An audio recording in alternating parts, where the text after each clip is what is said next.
Okay. So anyways, all right. So our goal today was to read through page 190. 190 what, guys? 194. Yes, that was an intelligent question to see if you 190. actually did it. To read through page 194. Here's what I'd love to do, because now the next 4 weeks I've got guests coming on, and these are guests who are investors, who have worked with investors, or just have this big thinking around about wealth building. So I am not going to be the teacher or the mama to say, did you read your book? Okay, I want you guys to hear that right now. My intention is, or my expectation is, that you're going to read it. Now, I would love to know anybody who has some major ahas from the book. And if you didn't read, it's okay. That's your own thing. That's your own problems. You get me? We all good with that? All right, good. So I'm digging the book. And it's funny, I was listening to it on Audible and I realized I can easily be distracted. Don't know if that's anybody else in the room, but I can easily be distracted. So I had to get the book back out and start really highlighting what I was learning.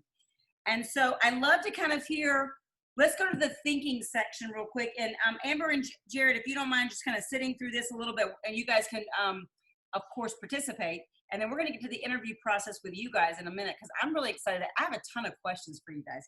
Anyways, so what did you guys, when you were talking about the thinking a million, the think real estate, think value, what are some ahas you guys got just from that thinking section of the book?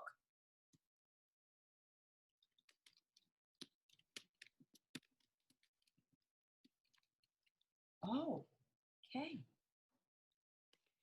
You're on mute. You got to come off mute. Yeah, there you go. Okay, is it me? So just the money matrix, it makes so much more sense, because people are consuming, then they get cash, the cash goes out, and they don't really necessarily have it where, you need the capital to grow. There were so many unique points, and and then just the whole information on the stock market, because I was like, oh, I don't want to deal with rentals and I don't want to deal with this, but then I have seen the stock market go up and down, up and down. Mm-hmm. So this is making more and more sense to me every day versus dropping money into the stocks where, it plummets, and then using what I have from one to buy the next and the next. So I'm excited. I'm actually getting real excited. Yeah. So this is the one you're talking about, right?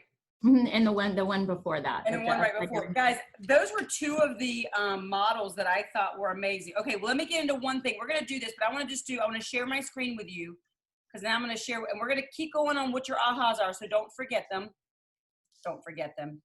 Be prepared to do it. What I want to show you real quick, first off, if you've never been to Keller Inc., Keller Inc. has all of the books that you need, okay? Here's the cool thing, is you can go right into resources, and it's going to give you all the resources for the different books. All right, this is kellerinc.com, and Inc. is I-N-K, not I-N-C. And then look here. If I go to Millionaire Real Estate Investor, right here shows me all the downloads. Now, I went one step further for you guys, because I want to show you what I created for you, is when I get all of your information, I am going to share this Google Doc with you that has it already downloaded for you. It's done. It's a done deal. And here's a cool thing. The MREA charts and graphs, like, I can't tell you, I was trying to draw these on my fancy schmancy little iPad and then recreate them so I can share them. Like, they've got to be somewhere. And so when you talk about the money matrix, because the first one that grabbed my attention, honestly, was this one. The big goals, big models to build big habits. Like, this was huge for me when I first saw it. And so it got me thinking about where I can find this. And so this is the one that Julia just brought up, which is called there's a money matrix in action, financial wealthy, and then there's a money matrix in action for financially poor, right? Because what you see a lot of consumers do, or a lot of Americans do, is, or not even Americans, people, period. Money comes in, there's cash, money goes out. Very rarely do they actually get into the flow of cash flow and capital, which is what just that first part of the book was talking about. And this is what we want to get to. This is the thinking we want to get to, which is right here. Income comes in, then you drop some for the capital side, right? Coming into cash flow, and then you can have consumption go out, yet there's a thinking around that. So I've created a whole Google Drive of all the resources for you. here's what I'm gonna say in the chat box. If you'd like to be added to it, go ahead and put it in the chat box. And then can I ask somebody to record everybody down and then send it to me? I need a scribe basically for KimberlyHorn.com, Kimberly Horn at KW.com. And I will make sure you guys are all invited by today. Okay? Who wants to be my quick scribe on that? I'll do that. Meredith, I was kind of hoping you were going to say yes, because I was going to, she's awesome. If y'all don't know Meredith, she's a rock star. Okay. So thank you, Julia. All right. What else did you guys get for those, that thinking part of the book? The think real estate, think value, the thinking like a millionaire or million. Anything else you got?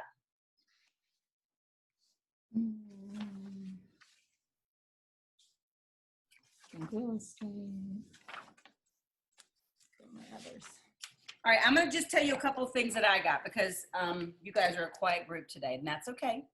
You can learn. You know me, I always have to think. He said on page 76 at the top, money itself is neither good nor bad. It simply has the power to reflect and reveal.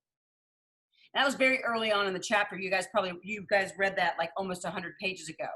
That to me was really powerful, because we got all those myths in our minds about what money can do and what it can't do and who you are in comparison to that. And I thought it does reveal who you are, and it can reveal either something on a very positive side, and it also can do the opposite.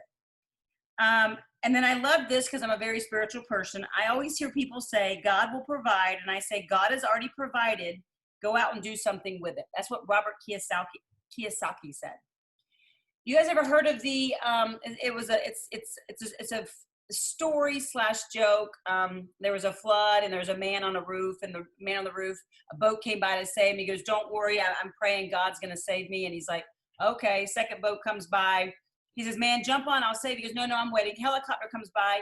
I'm praying God's going to save me. And when he went to heaven, because he died, he said, I was waiting for you, God. And God says, well, I sent you a canoe, a boat, and a helicopter. Why didn't you jump on one of those? So I think I'm not making this all religious for you guys, but there's something about God gives us the brain, the will, and how we choose to actually go out and do it is a big thing, I believe. So,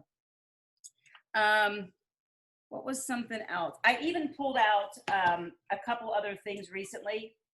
This one, The Total Money Makeover, Secret of a Millionaire Mind. I taught 3 or 4 team meetings on this. This was such a powerful book. I mean, it needs to be reread again. It was so good. Actually, my takeaways on this whole section are around that financial literacy. I think our world doesn't have understanding of their finances and money and how money flows and how you can make it work for you. And I also think too constantly that how are we telling our story, and how are we, to be a true fiduciary, we should be teaching people and educating them. And like the chart on page 97, when it talks about the net worth of a homeowner, a renter, and the difference between the two of them. I mean, what a great social media post. Talking about the page 91, the path of passive income, because I think the more Jared and I bite off and chew, the more we talk about passive income. Yeah. We were not raised in homes that talked about passive income. And we both have, both of our parents have master's degree level educations. They made great money, yet passive income just didn't exist. And so I think about what an opportunity we have to truly be a service to the world and teach them some of this stuff. Well, and even the word passive, when I first, Amber, I'm going to agree with you 110%. I wasn't either. I mean, the word passive, when I first heard it, I'll be honest with you, I was like, what is that supposed to even mean? Like, I had to actually understand the concept of it before I could even consider the application of it. And when you mentioned the education of money, have you guys heard of Mark King before? Okay, he does this great, let me share it with you on my screen. He does this great, I got you a couple tidbits of information before we jump into what Jared and Amber are on here to help us out with. He has this great King's Wealth Building Facebook page. And once a week, I think it is, he goes on and does a wealth building class. Now, Mark King is highly respected in the KW community. He's a big thinker. He's a generous guy. I mean, he's like someone that you hear him talk, and he's, ladies, oh guys, you're not bad looking either. So works out pretty well that way. Yet I just listened to this one last week. It was so funny. It was almost right after our first call. And he had said a couple things in this. Like, I've gone back now and listened to it twice. He said, wealthy people spend on an average about 8 hours a month studying wealth and studying and looking at their finances. Poor people spend 0. And, you know, he gave in this thing, like 10 different items of reasons people are not wealthy. And one of them is an education piece. They don't even know what they have and what they can do with it. So I'm going to encourage you to go on here and just and join this group. And Mark is called King's Wealth Building, but his last name is first MARC. I have had enough coffee today, and still, I guess I'm losing it. Okay, so that's a really great one. And the 10 things that he has, I'll run through them really quick because I think they're powerful. And then if you don't get a chance to write them down fast, I'll be happy to send them out. Or I'm not sure if someone is a fast typer, I can talk. The first one is you don't have the right mindset, which, guys, this is why we're doing this, right? This is exactly why we're reading this book. This is why the first 100,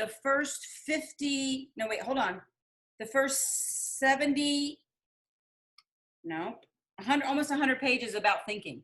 It's not about anything else. It doesn't even tell you how to do things. It's just about thinking.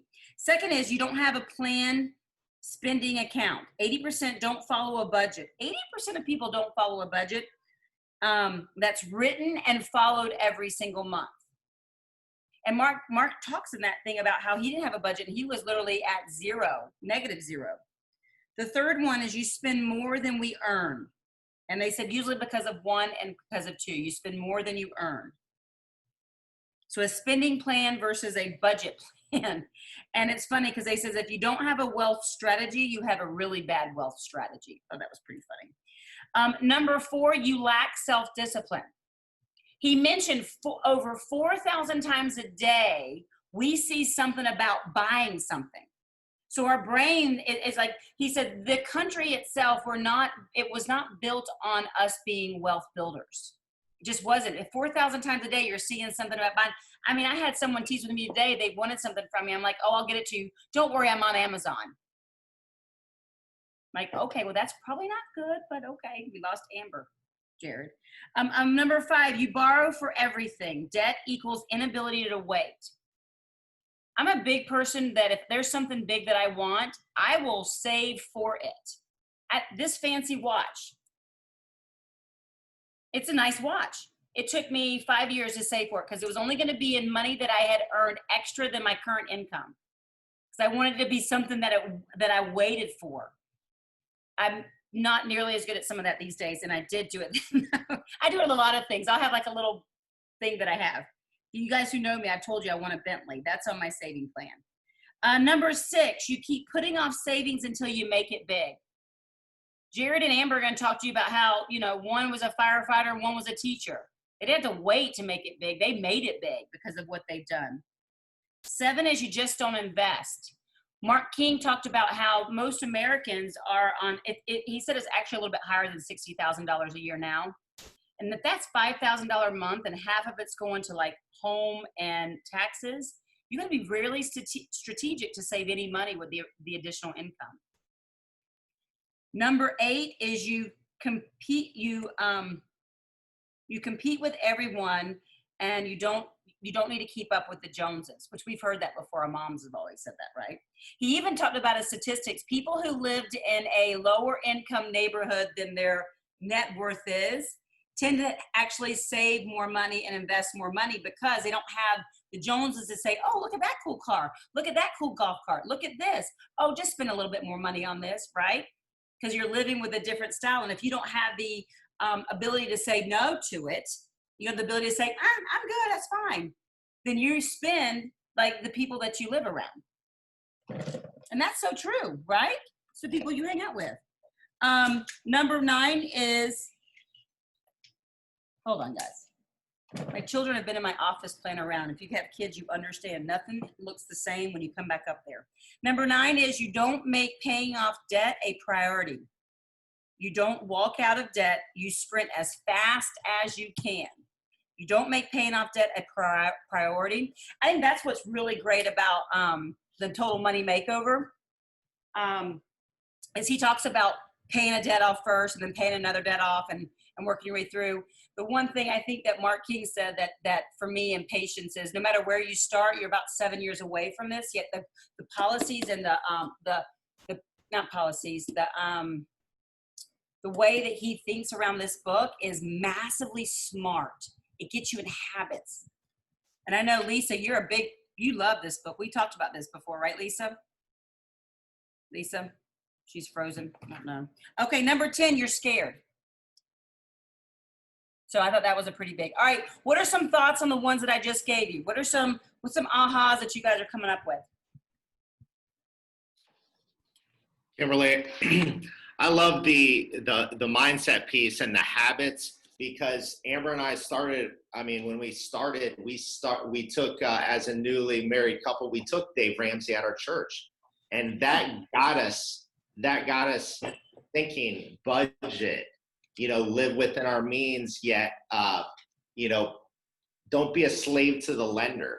And so that started, and we went gazelle intensity on it when we initially started. And I'll let Amber share some of our story, yet that piece, it doesn't matter where you're at in your journey, your wealth building journey, it's those habits and it's the self-discipline that, allows you to progress and then, move on. So yeah, and Jared, I want to talk to you guys about this. And also, about 18 months ago, I had a meeting with a financial advisor, and I really wanted to get a good understanding of where I wanted to be finance-wise, because like you and Amber, I had decided where I wanted to retire, and it wasn't when I was old and gray, right? And it was at a time where I could be young enough to do what I want to do, when I want to do it, in a lifestyle that I chose.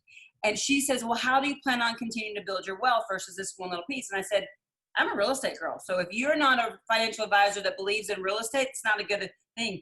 We started putting a specific amount of money every month into one account. She goes, all you got to do now is when you're ready to buy that property, just call me and I'll give it to you. Right? So it was a budgeting of the future that I got to do. So I'm going to Amber and Jared, and I'm going to get them to get started. Amber, welcome back. Did you lose your phone? What is going on with you, woman? Now you're muted. Technology. I know you know that. My MacBook is like on the resuscitation table, and I am doing everything I can, and yet it doesn't have power anymore. It's just been you got Amber, you got a budget for the new laptop. So no, I'd rather buy another property, and so I just keep saying I'm gonna fix it. I'll fix it. We had to do that as well. Okay, let me introduce you guys, Amber and Jared Rutherford. If you guys don't know them, they're amazing people. First off, they're some of the first people besides Paul I think I met when I first got into the Market Center.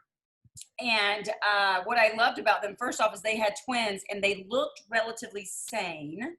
And then they have 4 kids, and then I knew they definitely weren't sane because they kept going.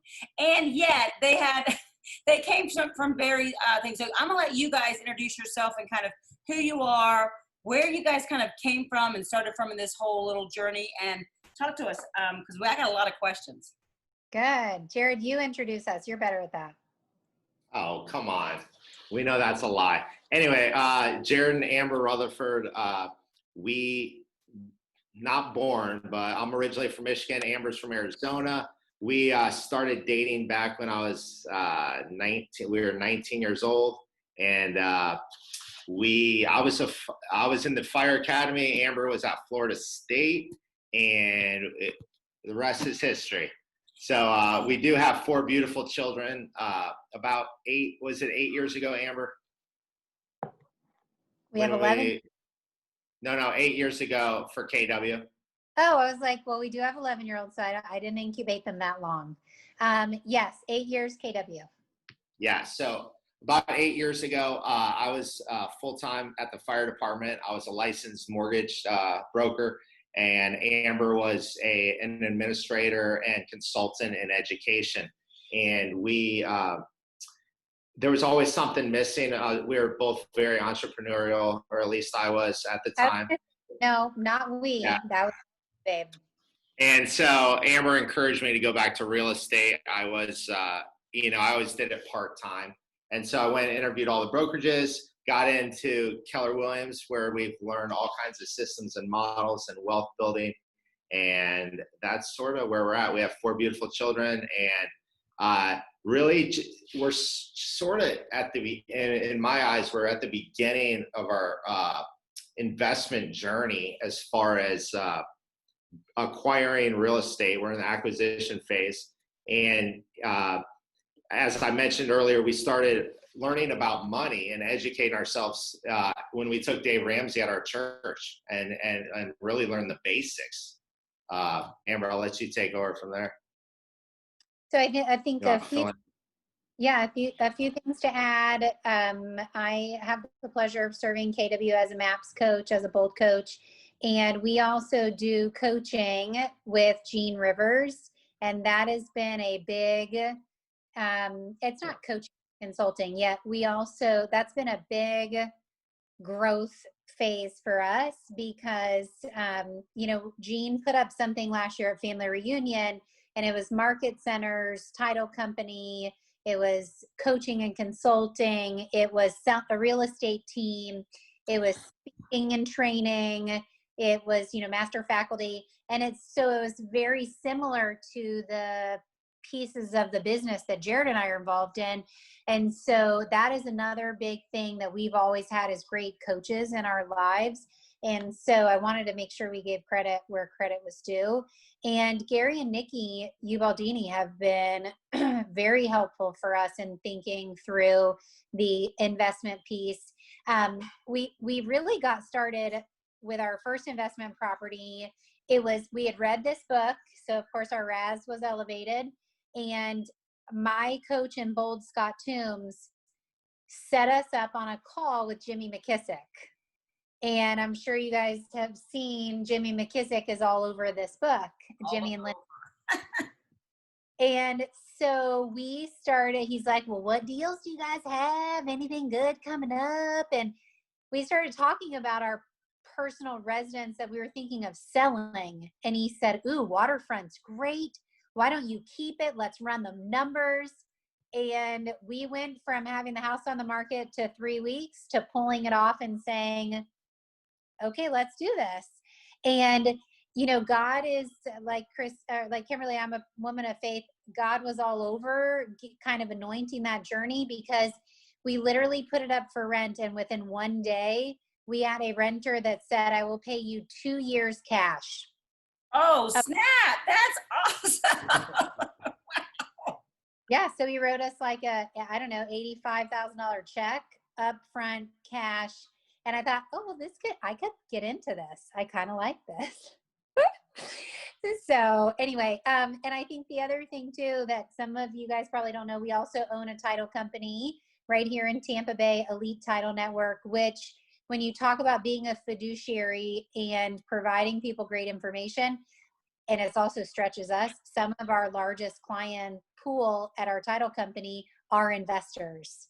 So I'm watching how they put their deals together, how they flip things front side and back side. And it's a really, money moves in real estate. Well, here's what I thought. I got a chance to watch your journey, right? I mean, I wasn't there 8 years ago or 11 as one of you guys. I'm just teasing. I wasn't there though in the beginning yet. I've been there through, I know Jared got into business first, and then Amber, you came in, and Jared's he's the one, and Amber's like, wait, where are we doing this? The roles have kind of evened out a little bit. And yet for many, many years, it was only about the team. It was only about one thinking. You guys were singular focus into one very specific thing. And then, Amber, I know then you said, I really have a passion for something else. I'd like to try something else, right? And so, and I know there's no try. And yet you said, I'm going to go do this bold thing. Well, then you started doing the bold piece of this. And that I watched both, not just one of you, because I know that Amber was coaching bold. I watched it for both of you, you know, because you live together, and when it bleeds into, when one has it, it bleeds into the other.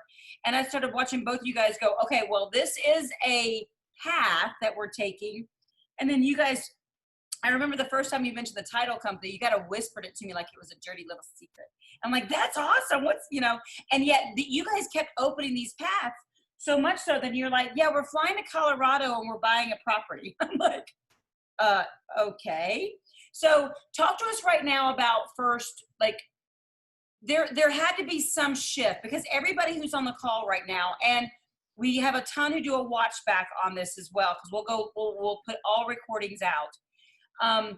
Where was that shift for both of you guys? And I don't know if it's differently for one versus the other, yet there was a big shift. There's something different that happened, because it came from singular focus to this, then two little areas, and then it went.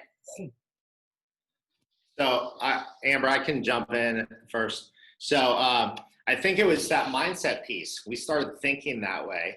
We started, you know, seeing our mentors, not seeing them yet, you know, speaking with, consulting with our mentors, the Ubaldinis, Gene Rivers, our MAPS coaches, and started thinking that way first. And we were realizing a lot of the clients and customers that were helping, you know, find homes, were investors. And we're like, the ones that are really creating wealth, I mean, that's what we want, you know? So I think it was that whole mindset shift that we need to do. Like, it's great and we can make a wonderful living, you know, helping people buy and sell, yet creating wealth and creating the legacy for our family that we desire. It was, I think that was a mindset shift for both of us, and we just took a leap of faith. Mm-hmm. Yeah, it reminds me all the time about the 5 people you surround yourself with, right? It is being intentional about putting yourself in a different room with a different set of people. I mean, I'll be honest with you, I'm seeing that even a lot now in my world, because I'm stepping outside of my normal comfort zone, right? And like our guest we have next week has, I'll share that near the end, yet it's getting yourself in the place with somebody else, because like I say this all the time, if you're the smartest person at the table, go find another table, because there's more to learn with everybody else. Amber, is there anything you want to add? Yes, this is for me. Jared has always been, yeah, let's buy it. Oh, let's do this. And I'm like, wait a second. I need a spreadsheet, and I've got to know the risk and what's the calculation. And so Scott Toombs helped me, and he said, when I stepped into Bold, he really was very particular, and so was John Prescott, about our team's production. And Jared kept that team going. When I stepped out of listings, he stepped right into listings, and we never missed a beat. I mean, we've always sold about 100 houses. And so Scott said, Amber, so see this? Now you've got another bucket of revenue that's, you know, I could net with Bold 250. And if the real estate team nets 250. And he said, my goal for you is that you and Jared have 5 buckets. 5 buckets, and I'd write this down, and each of them brings in at least 200,000. Love that. And he said, so what are your 5 buckets going to be? So he was constantly pushing me to write a course, a MAPS coaching course for maybe married couples, or maybe investing, or whatever it might be. He said, Amber, that's a plug and play. You do it once, you record it, and then you're getting money from that. He said, now let's talk about real estate. Where can you guys bring in money from owning real estate? Let's look at profit share. You know, let's look at market centers. And then obviously the title company became a big one. Within 2 years, that'll be more profitable than many other things we're involved in. So it's being around somebody that says, oh, wow, memorizing that script for Bold. Oh, yeah, that's real tough. Real tough. Okay, what else are we going to work on? Right. Have your 5-second funeral over how busy you are right now, because when you're 45, retired, and hanging out, you're going to look back and say, we made hay during the season and now we are living like nobody else.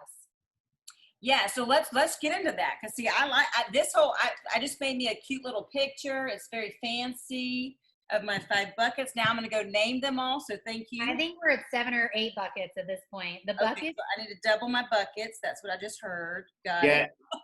it. Kimberly, I love what you said earlier, though, with your financial advisor. You have those buckets. And then when that bucket's full, let's go buy that property. Let's get an acquisition. And we work with the same thing with our financial advisor. We have the separate buckets. And then, I mean, so you're not, yeah, so you have a plan. You have a plan. Okay, so here's what I'd love to, oh, go ahead, Amber, sorry. I was going to say, find the people who are where you desire to be. So the Jimmy McKissicks, the Gary and Nikki, ask them to go to dinner. They will go to dinner with you.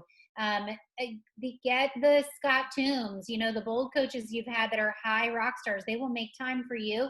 And, you know, when we started looking at our finances and we wanted to be rich dad, poor dadding our lives, I said, well, babe, we need a financial advisor that can set us up for this. We called Gary and Nikki Ubaldini and said, who's your financial advisor? They gave us that person, and that's who we went with. Yeah. It's constantly, who's already there? Let me interview you, and you just tell me what you've done, and we don't need to recreate anything. We'll just go do what you did.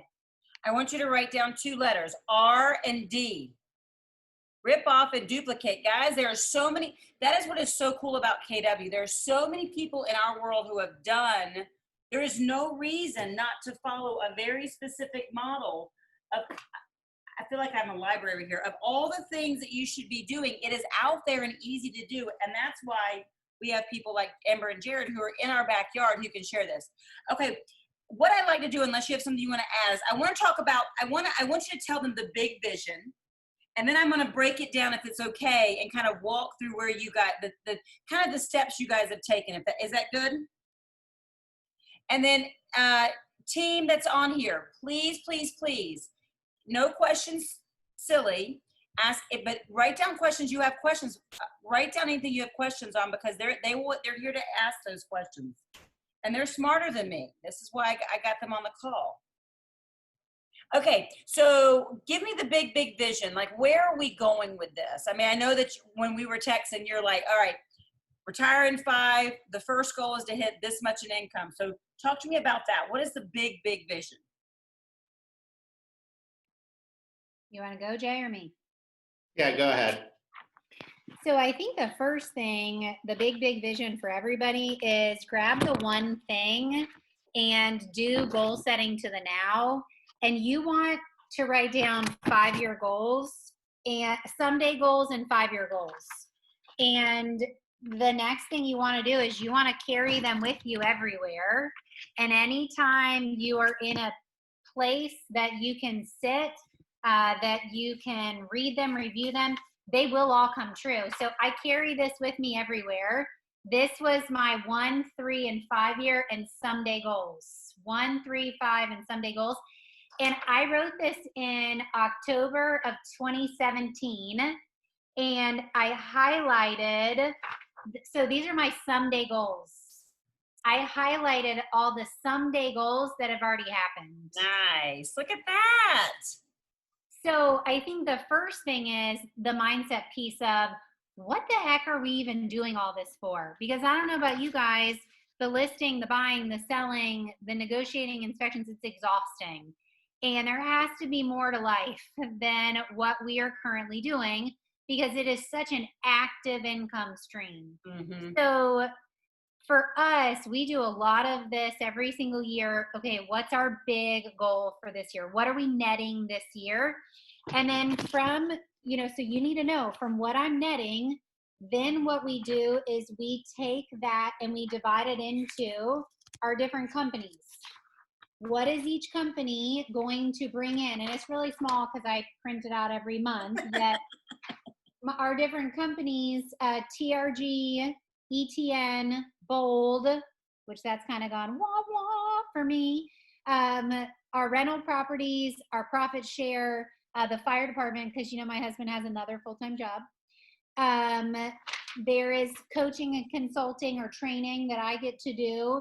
And we allocate it every single year at the beginning. Like the title company is going to bring in 500. The team's going to bring in 400. The coaching consulting is going to bring in 400. And then every single month we're filling this in to see, are we up or are we down? You know, so when Bold got scrapped for us, because I'm not doing Bold Pivot, okay, well, where else are we making that money up from? What are we going to do? So for us, we know what we need to net, and for each of the different companies, then what we do to get that individual net, we make a 1, 3, 5 for each business that we're involved in. So when I carry this around with me, all these loose papers that are sticking out are all of those planning tools. And planning is the most unnatural thing. Jean says, you guys stress me out so bad because you're like, oh, let's start a title company. Fine, let's just do it. Oh, figure it out as we go. Oh, let's just buy a place in Colorado. And he said, you have got to learn to plan.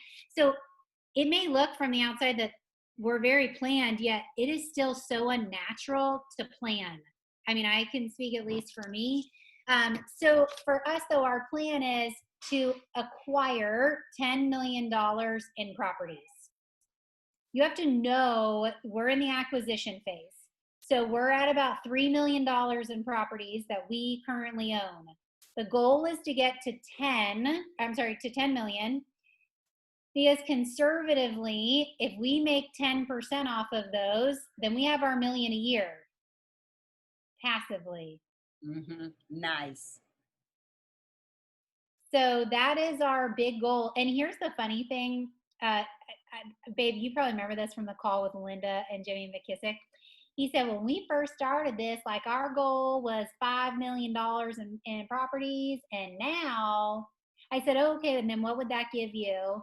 And he said, well, now our lifestyle's changed a little bit. So the 5 million is not going to do it anymore. And it's funny because we started with 5 million.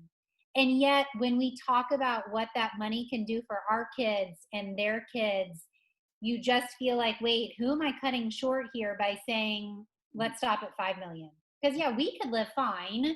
We could be comfortable. And yet there's so many big things that we can do when money is passively coming in a big way. You know, Amber, that speaks truth. I share this with each one. You know, my big why is not just so that I can live great. It's a generational wealth. It's about not my kids will be fine. It's my kids' kids, and then what can I do to like it's a generational piece of everybody that I have a little fingertip into. Mm-hmm. Jared, do you want to add anything to that before we kind of break it back down? And guys, if you have questions, either speak up or raise your hand because I'm just going to keep asking questions. No, I just want to encourage everyone because we are constantly learning. Like we don't, believe me, we don't have it all figured out at all. I mean, but yet we're constantly learning and asking those questions and taking those mentors to dinner or whatever and seeing how they do it because they're the Keller Williams culture. I mean, they share. And so I think that's a huge thing, constantly educating and learning.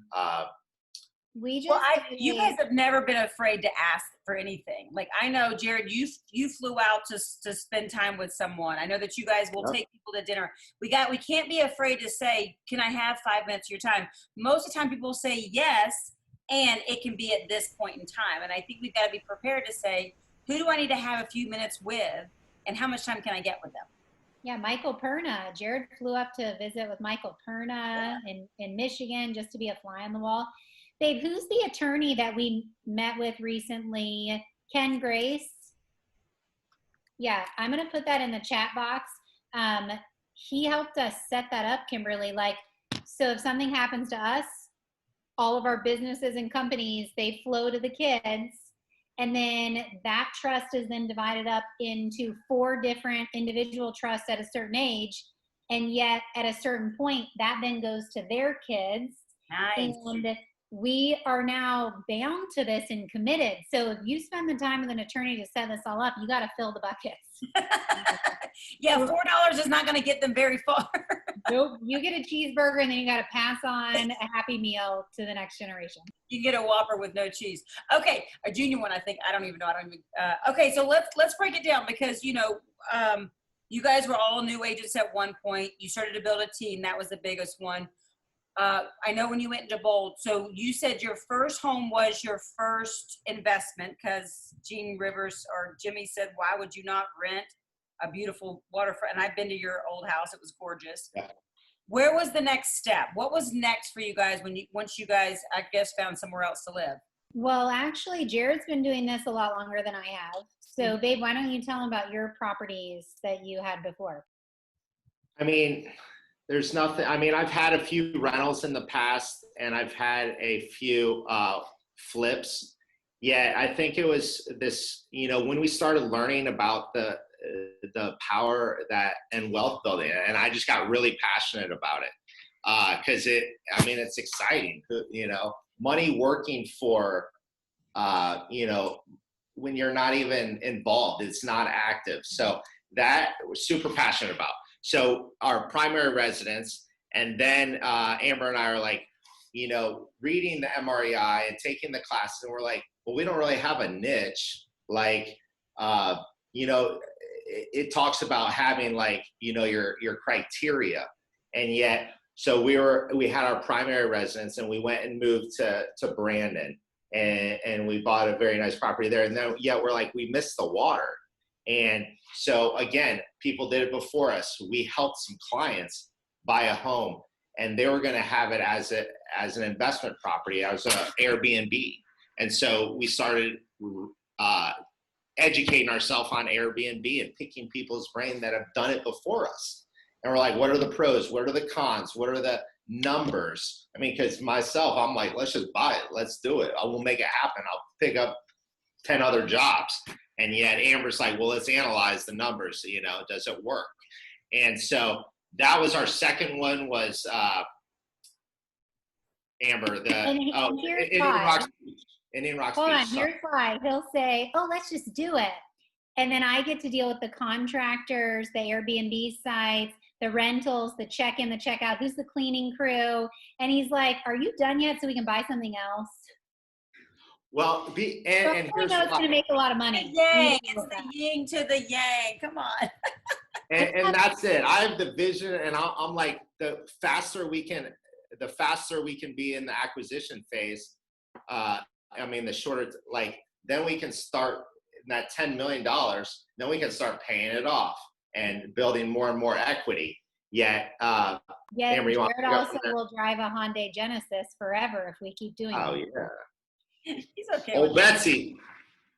Okay, well, let me ask you this. You guys keep using the term acquisition phase.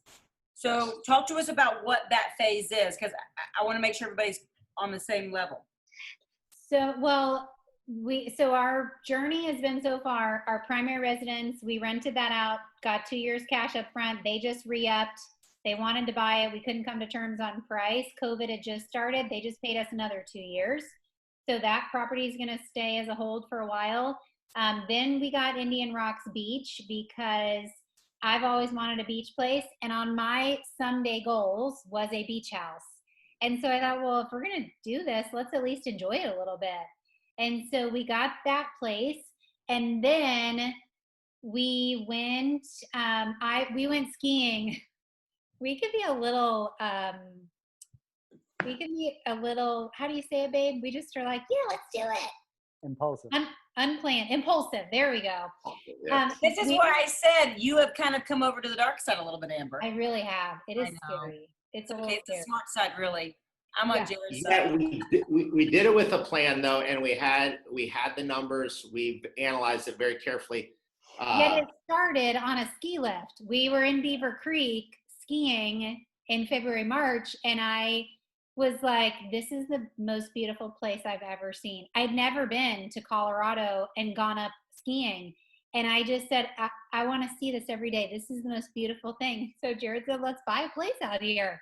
And we got back and COVID hit and I started doing some research. And I was with Jake Ganger, another bowl coach, doing this listing presentation prep. And I said, dude, when am I going to sell you a beach place? He said, when am I going to sell you a Colorado place? And I said, oh, actually, he connected us with an OP of a market center. We were under a contract probably 3 days later. The numbers worked, the money was there, and now we also have a place that we get to go skiing. So I have already told Jared I want to rent it. So I'll yes. be one of the people. But here's a question about buying out in a different area like that, and you went to an OP. Are you're having them represent you on the entire purchase of it? And then we get the referral. You are, okay, and the referral. That was a big thing. I've been looking, I'm looking at 2 other areas right now. Okay, and going back real quick, you said the 5 buckets. Do you include like each rental is one of your buckets, or rentals is a bucket? Okay. Rentals. Amber, speaking of the acquisition phase, Amber, tell them what's a good investment as far as like Gene was saying, like cash flow wise. So Gene, for a hold, he basically says anything that you can make $200 to $400 on positive cash flow a month. And he said, make sure it's in a good school zone. Make sure that it is in a nice area. We like to do things that are less than 10 years old. So you're not dealing with the AC, the roof, all that kind of stuff. They've found a little bit of a niche also with townhomes. The biggest thing is, he said, make sure it's a good school zone. I was going to ask you guys that. Are these the properties that you've invested in, are they townhomes? Are they single family residences, or do you have a preference for either? No, so my husband, of course, only goes big. So we're an open book. The place in Indian Rocks Beach, we spent about $400 on it. We then put in about $100,000, a pool and a remodel. So yet right now we could probably sell it for $625, $650. So we're already up, $125. And that is renting right now per night, $399, off peak, $499 peak season. So we haven't had a full calendar year to know everything, and yet we're at least 80% occupied right now. We had somebody rent February, March, April last year. The place in Colorado we purchased for $1,080,000. So that was a big one. It's right off Keystone Mountain. It's a resort, and that pulls in off-peak season about $695 a night. In peak season, like Christmas, Thanksgiving, and spring break, about $1,600 a night. So nice. I don't want to tell you what the families we all spent when we went. Well, and it's perfect for 2 or 3 families to come in together and enjoy it. So for us, Gene has helped us see. So soon, I've told Jared, I need kind of the lower risk stuff a little bit, because if COVID and the ski resorts don't open, I mean, I'm a little glistened, So we will come to more of a Fish Hawk, West Chase, nicer schools in Brandon, South Tampa. You can't really get the numbers to work, I don't think. Maybe you can. So we will have a varied portfolio. And yet one of the things that Gene also helped us see was we want to buy our criteria for our acquisition phase thus far has been that we will also enjoy it. Life is short. We work very hard, so we also play very hard. We go on vacation quarterly, and why not go to vacation in the places that we own and ski and do the beach and, enjoy ourselves. So as we move on in the acquisition phase, we don't need to get a desert home or we're going to change our criteria coming up, because we will acquire more this year. They just will be closer to home. Mm-hmm. Yeah, and to speak on the townhome side, that's one of mine, and that's a nice one because it's all included in the HOA, yet the cash flow piece comes a little bit farther on that one because there is a set HOA, yet it takes care of all lawn and everything. And I'm cash. What did Jean say it was again? You said cash flow 2 to 4? 2 to 400, and you're in a good school zone. And I what think any other the school furniture, zone is Amber? a huge piece. Huge. 3242. Mhm. 3242, nice school zone, single family or a townhome, and just not really, really old. Yeah. And obviously, to take the rents and then minus all the expenses, and as long as you're 2 to 400 in the positive, he's like, it's a good investment. Mhm. Yeah, and he said too, do the 1% rule. If you can get in rent 1% of what you're paying for it, so if you pay 165 and you can get 1650 a month in rent, then go for it. Mhm. Oh, I like that. I like the 1%. Yeah. I've not heard that. That's an easy way to go about it, and it's just a quick fix, right? My question for you guys was, did you include property management in your 2 to 400 a month cash flow? You want to see the sexiest property manager you've ever seen, Polly? Go ahead. There you go. Oh, we've already been private chatting about you. We have. I private chatted him and said, "Hey, sexy beast," and he never even responded to me. Oh, but I did. Oh, you did? Paul doesn't know how to still work the technology. Don't worry. Oh, I keep getting kicked off, so I think they get it right. That may have been it. The other thing was going to ask you was something very important. Now I got distracted. So Now your wife's in the background. You're Yeah, making me she is. look bad. yes. And then so the 2 to 400 grows over time too, though. So like one of mine, I had it rented for a long time. I was doing the property management myself, and I decided to start to turn it over. And she's getting me $350 more a month than I was. Now we did totally remodel it just in the meantime, so that helped as well. But I was like, that makes sense. I mean, she more than pays for herself. But Well, that's part of it. With vacation rentals, Paul, what we have found is the management companies are not going to make you what the property owner is going to, because let's see, I look at that calendar and I'm not getting, I have 10 days open. I'll send out a flash sale through Airbnb. I will do a discounted rate. I'll do a 20% off if you block a week. And management companies who are managing hundreds of vacation rentals are not typically able to be as on top of it as that. So, however, there's only so much of a bandwidth. And you guys always think leverage. So Angela, our cyberbacker, and if you want to connect you with a cyberbacker, they're phenomenal. Angela does a lot of the management stuff for me. She was pricing out tubs this morning. She just helps on the back end logistics too. So, that's a $12,000 employee for us. Yeah, she's 40 hours a week. She can do all my coupons and ads and manage the calendar. She made our little website. So just, think about leverage. Yeah, so- and Paul, you're talking about a hold property. They're talking about a hold vacation rental. And it all depends on what you're willing to trade, time or money for. And I personally am a trade money for time. So like I have a property manager for mine. And Kimberly, we've been talking a lot about vacation rentals. It's your risk. Your risk tolerance, and so vacation rentals have a lot more risk, and they can also be very profitable. So, we want to have some more holds.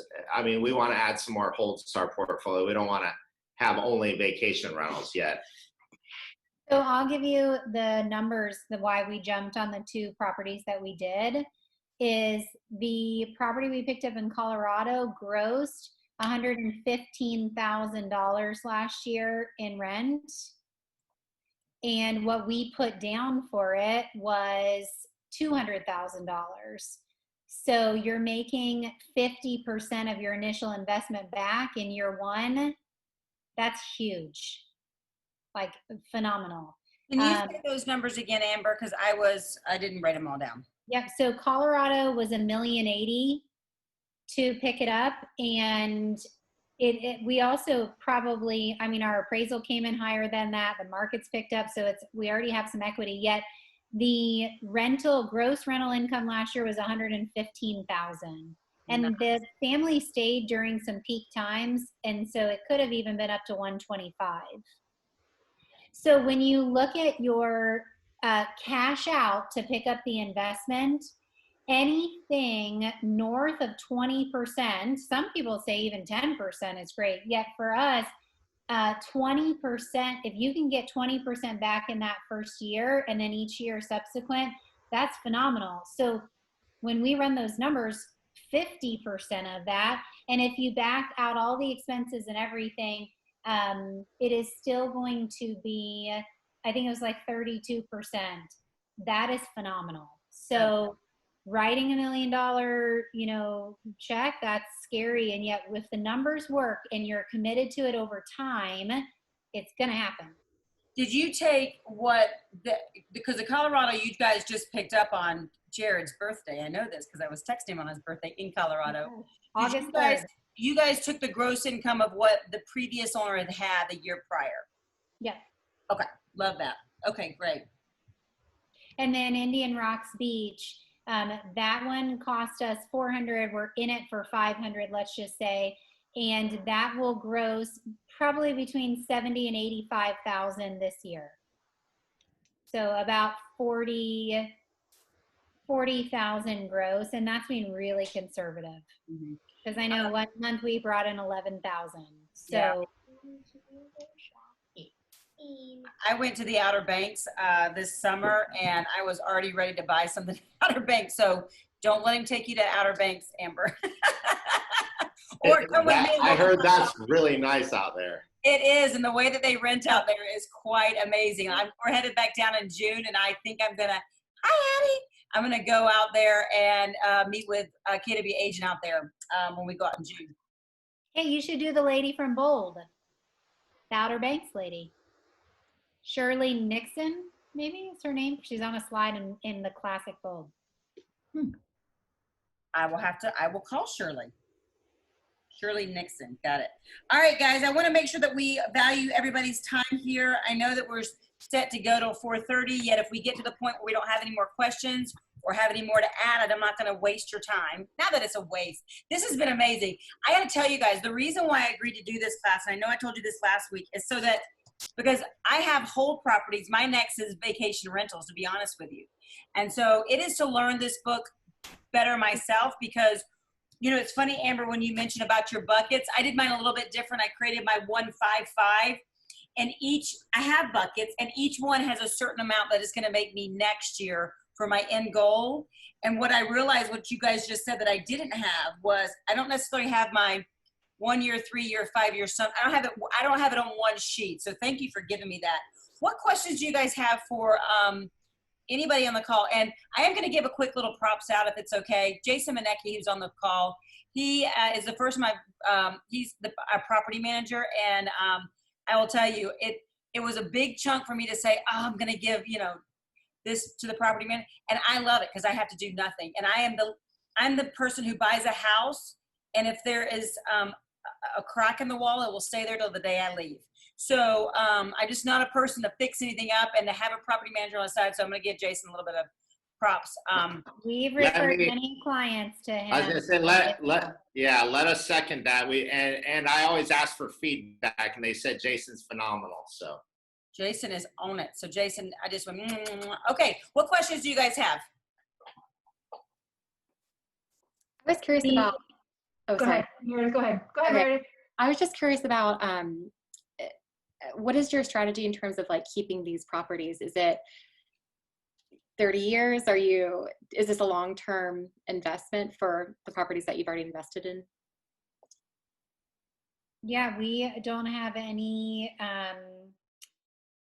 sometimes when I look at what Indian Rocks has grown to, I'm thinking, ooh, we could sell that. And then we would have, another 350,000 to spread into, and yet, it's close to water. That's not going to, there's just not a lot of that left. And Colorado, there's one Keystone Mountain. There's only places to build around it. So, no, our plan is to hold for a really long time. And we talked about the acquisition phase. And then, babe, what's the next phase? It's pay down, payoff. Yeah, I mean, there's so many positives to investing in real estate. There's, buying on the way in, you get appreciation, you can debt reduction, tax benefits. You have, Our taxes the last 2 years have been phenomenal since we keep buying these properties. It is mind blowing from what we were paying before. Wow, that's great. So it's the acquisition phase and then the like securing phase. So what we do is all the money that we make in our rentals. So Airbnb pays into booking.com, all the rental money goes into one account. And we don't pull it out for anything except for, a new air conditioner, fixing a dock, whatever we need, and acquiring new properties. So you start seeing that go from 30,000 to 70,000 to 110,000, and you're like, all right, it's time.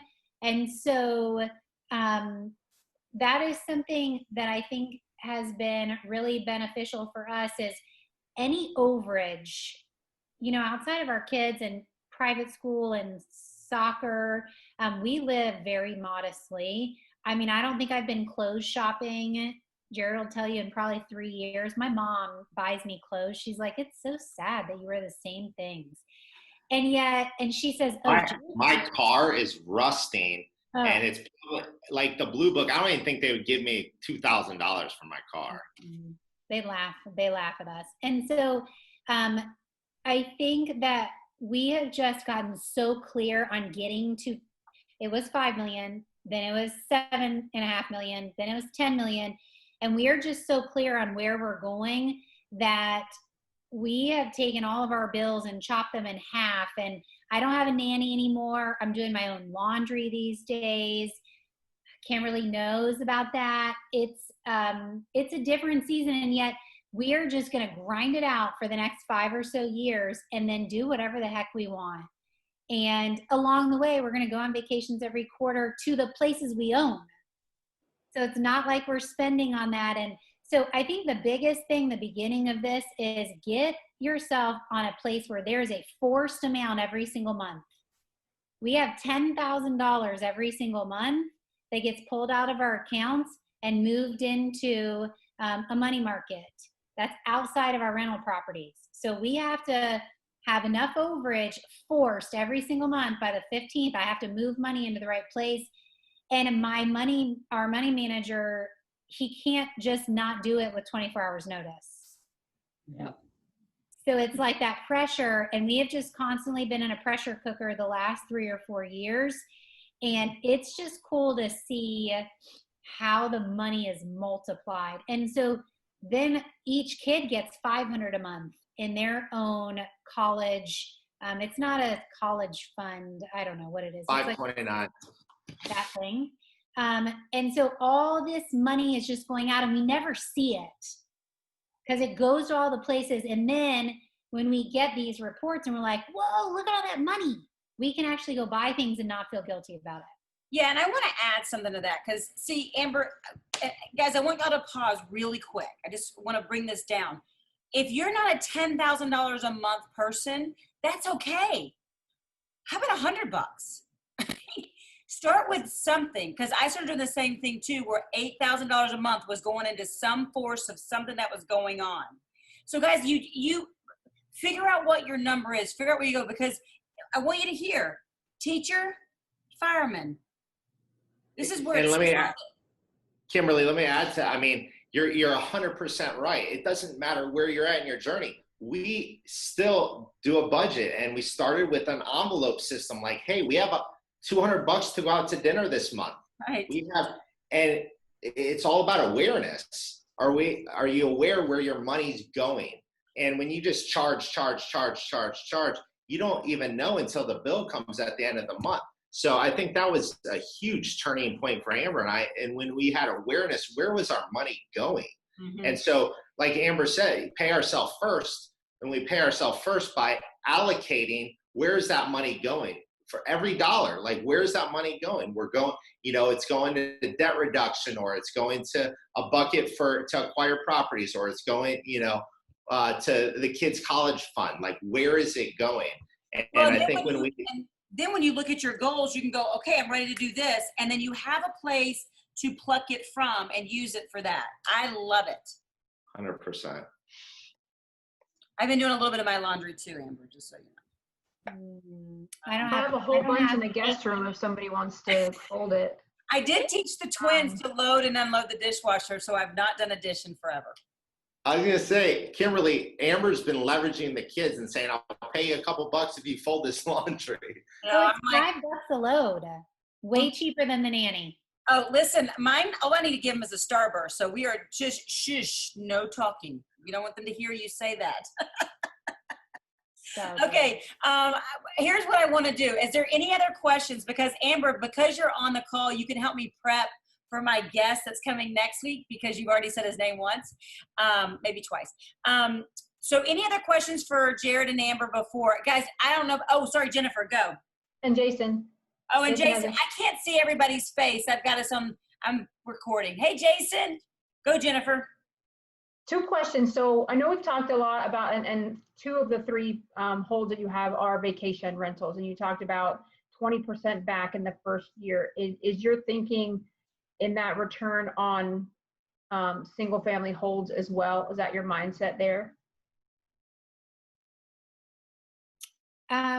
So with I have to think about our Indian Rocks Beach or our Apollo Beach property that is a hold. Would that be more the 2 to 4, the 2 to 400 cash Yeah. flow? For that is more getting a $200 to $400 a month cash flow with the purchase price. Yet we will also be putting 20% down. So I'm thinking of that. So let's say we put down 40,000, 20. Yeah, I mean, you could be in that range. I think if you can get it to 10% with a traditional hold, you're in a really good spot. Yet that's why we love this vacation rental thing, because it's appears right now to be greater than that. Mm-hmm. Okay.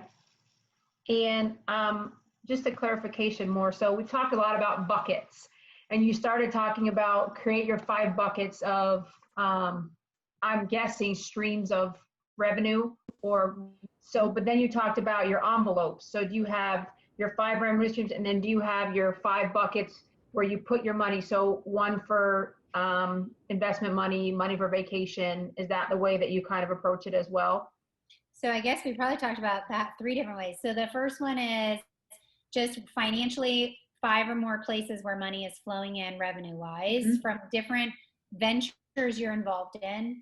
Then the other one that Jared just talked about is we allocate money in a budget, and we literally used to put money in an envelope and say, okay, here's our $200 to spend to going out to eat this month. When that envelope was empty, we were done.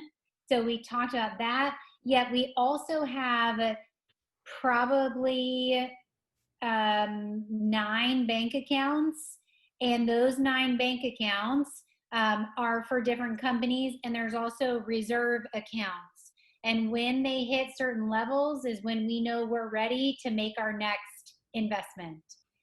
So we have control over some of those accounts, and then we also have someone that controls our money markets, which are not in those 9 bank accounts. He is holding all that money that we send every single month, so that we can't, I mean, real estate's doing better than the stock market. So I think we actually 2 months ago took the 10,000 and dropped it to 5,000 so that we could not hit the volatility of a market and on a low day say, hey, we need that out to pick up a property. So yes, we have buckets in lots of different places. Did that help? Mm-hmm. Okay. Thank you. Yeah, the bucket she was talking about, I'm just going to kind of separate it a little bit. It's envision where you want your income to be coming from passively, and what are those different buckets. Traditionally, they were just in one flow, including the fire department, so 2, right? Now what they've done is they've increased the amount of income that's coming into the family so that it can hit the big goals in the future. And then it sounds like to me you guys put we want it to make this much money per bucket. And then on my 411, I have at the top my annual goal, like what is each company going to bring in so that we can net what we choose to net. So then I break that down to the month and then down to the week. Love it. And Jennifer, when we started, we didn't have 5 different streams in. Yet focus on the one and start growing that. And make your buckets like, okay, you have a bucket for your kids' education, a bucket for investment properties, all your different buckets. And when the money flows, okay, you have enough for an investment property, you go buy your first investment property. So it doesn't, as long as you have the habits, you're going to grow. People overestimate what they can do in 1 year and underestimate what they can achieve in 5 years. Yeah, and I think I was on the phone with David Osborne at one point in time too, and he said, listen, small wins are also great. The little $150,000 and $200,000 properties are really just great to have a lot of those as well. So you guys have just chosen on the way that you're doing it is your first couple purchases were just end up being bigger purchases. And yet, like my first one was 186 and it was because I couldn't find a rental in the Tampa market and I wanted to be close to the office. And that place now, I mean, is worth almost $100,000 more than I owe on it now. So like there's like massive equity in that. And that's a forever rental because it's in a great area. So yeah. Jason, you had a question. So I'll back up everything they said because I deal with a lot of investors, right? So schools are the most important. And I deal with those investors, so I'll offer to all of you if you're interested in, if you're looking at properties that can help you analyze them from a rental standpoint, because that's what I do. So Kimberly's right, location, location, location, right? You can always rehab the house. You can't fix the school, right? And the houses that I have in our great location, they rent like this, right? The houses are not so great location. Yes, they're cheap when you go buy them, but they don't get as much rent and they're harder to rent and you tend to get crappier tenants. Mm-hmm. So buy the least expensive house in the nicest neighborhood. It's the old same thing reason you guys are in sales. Rentals are the same way. Tenants want the same thing. They're not as picky as a buyer is, but they're sensitive to the price. So I'm happy to help any of you do the analysis. In the long game, it's the turtle game, right? Because yes, you may make $100 a month on income, but what you don't realize is in 15 or 20 years, somebody's paid off that mortgage, right, on your investment. So your rate of return is a little bit different because $100 on 30, 40,000 invested isn't much. But in 10 years, all of a sudden you have a $200,000-$300,000 asset that somebody else paid for. Well, and someone told me, and I mentioned this the first time, is they said buy a property per kid so that when they go to college, you just, you refi it and then it pays for college. And then somebody starts to pay for your mortgage again. And I was like, yeah, that's smart because I don't think that my kids are going to want to stay in Florida. They're going to want to go to Timbuktu to go to college. I'm just teasing. Okay. What's that? Hawaii. Probably. Any other questions? No, but I'm gonna since it's all about asking, I'm gonna ask Jason to some properties I'm looking at now to start. So I will email you and I'll buy you some coffee or lunch or whatever you want. And then I'm gonna email Jared and Amber and ask to go, even if it's a virtual dinner, I'll send pizza to the house and we can get on Zoom if you're comfortable that way. So I'm just gonna ask now. There you go. I love it. There's the answer. Offer accepted. Yeah. And I don't want pizza in. I want to get it away from these children, so take me to dinner. That's fine. We'll meet you for dinner. I'll send you an email. I'm with Amber on that. Get out of the house. Okay, okay, guys, I'd like to get 3 or 4, I'm going to say 4 ahas. What was valuable for you today that that made this call worth your time and you're like, whoa. It's all about creating buckets. I would say the buckets, making sure. All right, let's start here. Allison, I heard your voice. Go for it. I would say the buckets, don't just put all your energy and everything into one thing. Yeah, create wealth, guys. Jason, I heard your voice. I said buckets as well, and multiple revenue streams. I'm a firm believer in that. I have shares in title company. I have shares in market centers. Investment properties, so the multiple revenue streams. So love thanks, guys. Having a plan. I've also heard that having one and starting there to create the other ones is okay too, as a place, as a start, as just step over the line and do it. Absolutely. I mean, again, our sole income was at the fire department and the school system. So, I mean, absolutely. Amber, always, you're really good at one thing, other opportunities open up. Yeah, that's what I was going to say. Kill it with your real estate team. It is a cash cow. There's so much opportunity that flows through it because every listing that we sign is a closing of the title company. They all work hand in hand. And yet, if you trace it all back, coaching opportunities, speaking, it all goes back to the credibility that you build through your real estate team. And it doesn't have to be big. It just has to be profitable. That's where it started for you guys. You guys went out and said, I will make this real estate team huge. And then when you did that, you kept moving forward. Love it. All right, Allison, is your hand raised? Did you have another thing you wanted to add? Well, I'm not for sure if you guys heard me because it just went blank and froze, so I had to come back outside. We did hear you. Yes, we heard your aha. So thank you very much. Oh, thanks. Yeah. Anybody else? Have a written plan. Oh, snap. That was one of mine too. I love it. I took like 5 pages of notes. Hola. I love how you broke down the Colorado house, and how much, it's already, grosses to 115,000. You put 200,000 down, you've already got, almost half of what you have back. So I love that. We've been talking about, we were in the Keys thinking about it, but Keys has too many restrictions. But like Montana is the next big thing, and doing something like that. So we could share. I'll go to yours. I was going to say, let's barter. I'm into Montana. No. Never been there. I'm going to get into it though. Me either, but we want to go. But Well, thank you. this has been massively helpful. So let me quick preface. I was going to quick show you. So I have my buckets and my GPS, as you can see too, just in a little bit different format. So I'll adopt a little bit of what you guys. So Amber, Jake is going to be next week's, he's a bold coach. And it's funny, we were on this 4-hour bold mastermind with Monica and them on Saturday. And Jake started talking about his net worth. And I literally, in the middle of mastermind, of course, pretending to be, I was like, can you be on my next wealth building thing? So tell him a little bit about Jake and what you know about Jake. And you guys are getting a sneak peek, right? And I'm going to tell you what Jake has told me about him. He owns, I think, 49 doors. Is that right?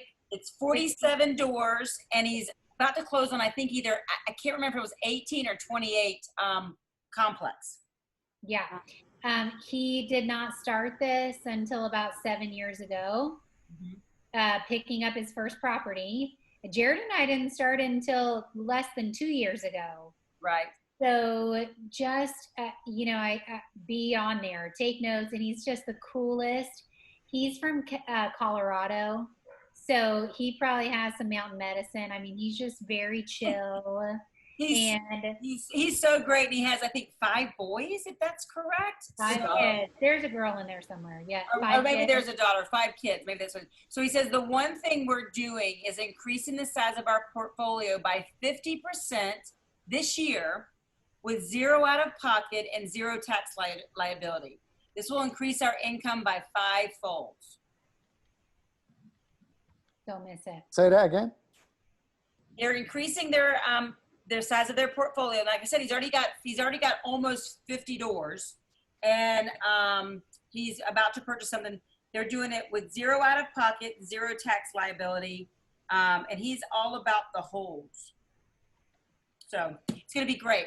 So that's going to be 2 Wednesdays from now. And I think we're going to open this up, guys, if you guys are okay with this, to a little bit bigger crowd, because I think there's a lot that we're value here.